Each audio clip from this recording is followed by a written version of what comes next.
டாக்கா மாலை நேர கல்வி மையங்களின் 2020-21 கல்வியாண்டின் சிறந்த சமூக ஆர்வலருக்கான அறிவர் அம்பேத்கர் விருதினை பெறுபவர் திருமிகு ஆ. கண்மணி, மையம் இளையார்குளம், மண்டலம் திருநெல்வேலி.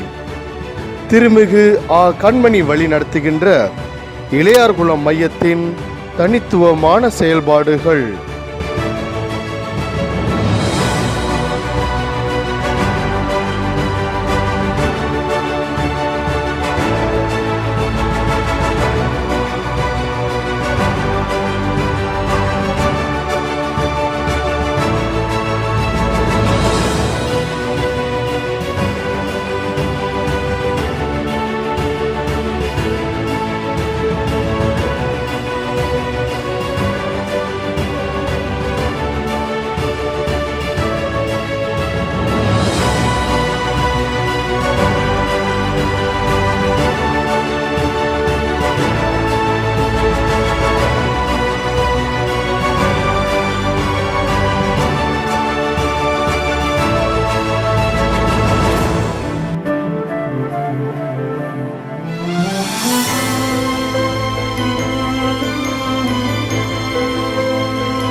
மாணவர்களின் ஆளுமையில் அக்கறை கொண்டு வளர்த்தெடுக்கின்ற உமது பணியிலும் சமூக மாற்றத்திற்கும் விடுதலைக்கும் உழைக்கும் சமூக அக்கறை கொண்டவர்களை உருவாக்கும் உமது ஆர்வமும் தொடர்ந்திட டாக்கா மையம் உங்களை வாழ்த்தி அறிவர் அம்பேத்கர் விருது வழங்கி கௌரவிப்பதில் பெருமை அடைகின்றது.